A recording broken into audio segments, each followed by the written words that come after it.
Dudes, it's Gaz, and welcome back to the Warframe video. So we just got the new clan event, Gargoyles Cry, on all platforms. And this will be an overview video of what you can expect from Gargoyles Cry, as far as the time it's running, the rewards you'll get, what the mission will be like, what you should probably be running, etc., etc. So if you know these types of videos, informational videos, build videos, farm videos, all that kind of stuff, make sure you're subbed to this channel. We do daily Warframe video uploads. Also hit that like button too, so more people can see this video. I really appreciate all the support going recently, guys. Really do. Alright, so let's hop right into what you're going to be doing in this event. So, to start off this new event, what you have to do is you have to actually build a new dojo decoration. Here's a quick clip of me building it. I don't know why it's so laggy, but you go to the decorate button in your clan dojo and you search gargoyle. This decoration requires 3 capacity to place in your dojo, so you might have to clear some stuff out. And you're also going to want it in a pretty easy to find spot in your dojo too, because your clanmates will be contributing items to this gargoyle, if they play the event, that is. So make sure you have it in a good, easy-to-find spot. And it does take some resources from the new planet as well to build, such as, I believe, Stella and some other stuff, too. So just keep that in mind, that if you have to place this thing, you can also rush it. It takes time to build. You can rush it with 1 platinum, just to make it instantly built. That's what I did.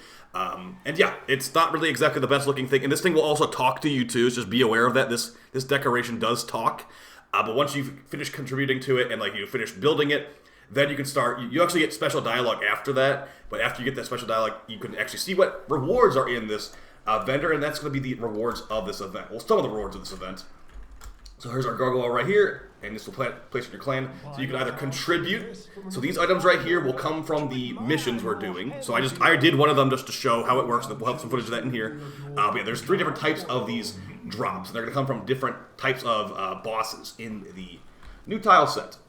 And it says it resets in 6 days, 4 hours, but don't worry, the event will be here until January 15th. As far as the loot you can get from this event, so I'll talk about this one at the top here in a second, but going over the other stuff that's not just this locked one, we have some sigils, we have a new color palette. The Kavia color palette looks pretty nice. We've got some other cosmetics here, just a lot of glyphs it looks like. We've got the Seti Lacera, which was originally from Scarlet Spear, I believe it was, as was the Bosmu. So the Bosmu and the Seti Lacera are both here. Remember as well, these are also tradable. These blueprints are tradable for the Bosmu, and I believe the Seti Lacera as well. So you can trade these technically. But as far as the actual loot, we got Stance Forma, and we got a bunch of terrible arcanes. But then we've got Energize, Barrier, and Grace down at the bottom. Just to add insult to injury to anyone that grinded out Eidolons, you have more guaranteed Energizes down here. Now, as far as how much it will take you 3 runs of this mission on the Steel Path to get you 1 Energize, okay? But it is a guaranteed Energize, technically.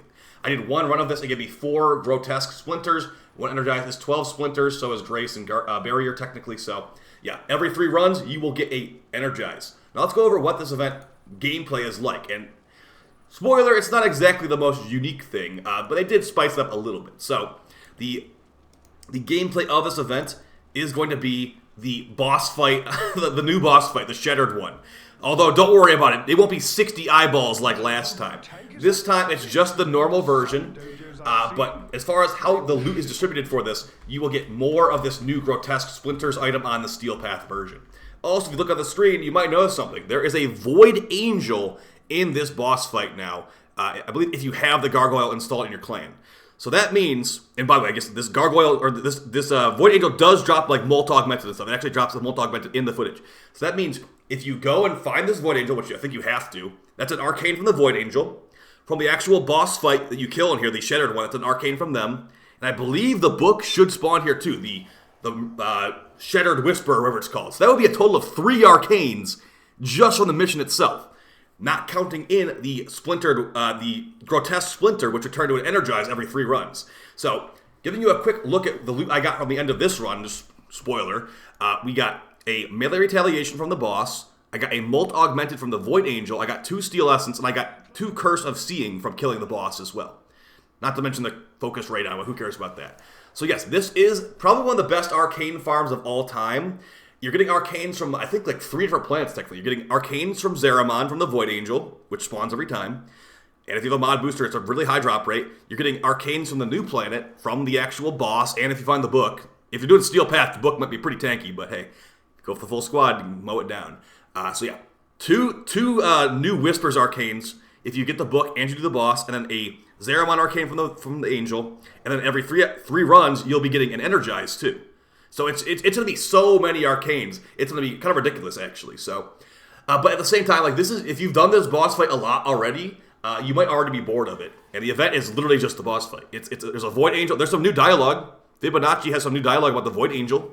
But from everything else I can tell, it's not like, oh, there's a new mission type, or there's not like, it's not like an endless boss fight. You're doing this boss fight once. I'm gonna actually show you the hype site for this event so you can actually understand yourself. This is actually what it's supposed to be.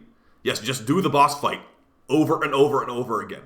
If that's worth your time, go for it. This is going to be one of the best ways to get energized in the entire game. Because, like I said, it's a guaranteed energize. It's not like the little arcane loot boxes where like, oh man, 1% or whatever it ends up being. Now, you could work towards arcane loot boxes here, don't get me wrong. But I think farming arcane loot boxes would probably be better from other places, not just here. This is more for like, I need energize specifically, or I need like Avenger specifically, and I want some of these new Whispers Arcanes, and maybe some Zeramon Arcanes while I'm going at it. So, yeah, you're not getting any rep from this either. It's just going to be the Star Chart version or the Steel Path version of this technically too. And I believe Acolytes do not spawn on assassination missions. So that means no Acolytes here at all, which is a big bummer. But let's go over the hype site so we can talk about what the actual situation is here. Okay, so you have to complete the Whispers of the Wall quest to get to this. This operation is available from today until January 15th at 11 a.m. ET. So about a month. This will be here for about a month, guys. So there will be a lot of Energizers being farmed. And yeah, whatever the price is, it's going down even more. So just keep that in mind if you have a bunch of Energizers sitting around. I have like 8 of them sitting around right now. How this works, so you have to build that Jahu Gargoyle in your dojo like I was showing there. From there, travel to the Fervo mission on Deimos and successfully take down the fragmented trio. Each fragmented one will drop a cursed murmur energy with the whole squad depending on its type. The fragmented Suzerain will drop the curse of knowing. The fragmented Anchorite will drop the curse of seeing, and the fragmented Zelator will drop the curse of hearing. I don't remember exactly how those spawn, but maybe it's like normal path, steel path, bounty. Not sure. Well, I'll probably have a meta video on this stuff tomorrow, guys, but this is like the overview video right now. This is how this stuff works. These curse of seeing and all that, that's what you contribute to this this Gargoyle Dojo thing, too. Be wary. Void Angels are also lurking about the laboratories, and should you fail to stop them, they will consume the curse. Okay, so if you don't kill the Void Angel, you don't get the curse. So you have to kill the Void Angel on these runs, guys.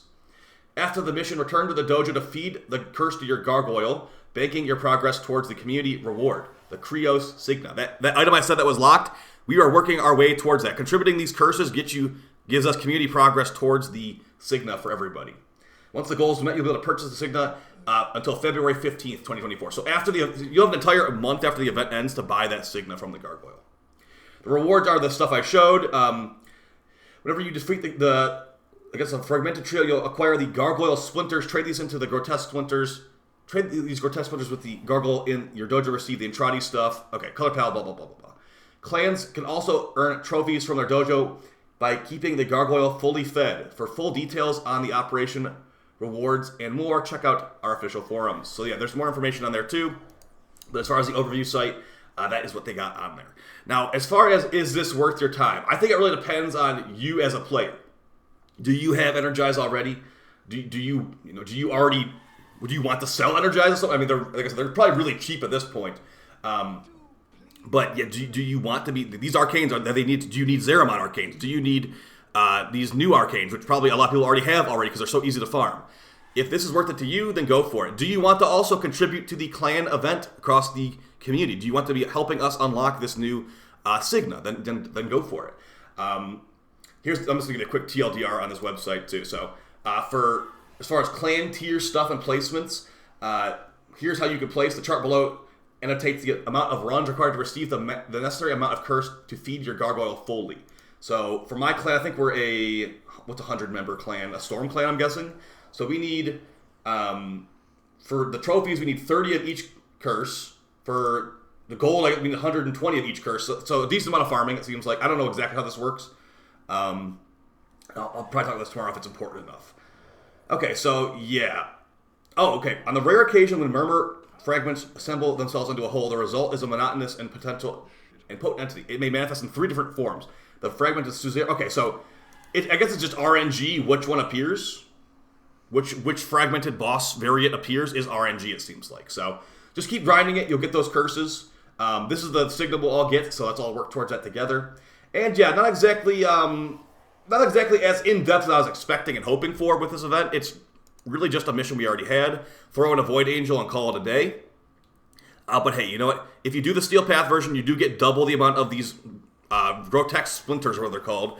So that's good. Also, not to mention, the drop rate of Arcanes from this boss are increased on the Steel Path as well. If you don't have a mod booster, that is. But yeah, I recommend doing this one Steel Path the entire time, guys. As far as frames and weapons, picking up those eyeballs as Titania and Wukong has been very easy. I think a Wisp Mote with the speed buff will also be good here. You're going to be grinding a lot, so I'd recommend bringing a speed frame, because you'll be, like I said, you'll be grinding this a lot if you want to be doing this. So over time, speedrun frames, really, that time saved adds up a ton, guys. So use some of your best stuff to kill the Steel Path boss. Yeah, I'll see you guys next video. I'll see you tomorrow with probably a meta video overview of this. I'll see you on stream very soon, farming this event. And yeah, let me know how you feel about this event in the comments down below, guys. I guess cross save is still delayed. I'm really annoyed by that. So I'm gonna give DE a couple more days until. I mean, what would me talk about cross save even do? They're gonna release it when it's ready. I had somebody kind of like annoyed with me yesterday. They're like, why aren't you complaining about Netracell loot tables? It's like, because in video games, they're supposed to be bad loot to make the good loot look better. I'm not saying those Netracell drop tables are perfect, but also it's not like rant video worthy, at least in my eyes. Maybe it will. Maybe when I get 2 more silver arcanes from the Netracell, I'll feel differently. But for right now, I'm getting like multiple Tau shards per week. I'm sitting pretty good right here. So I'll see you guys next time. Appreciate the support. Take it easy. Peace.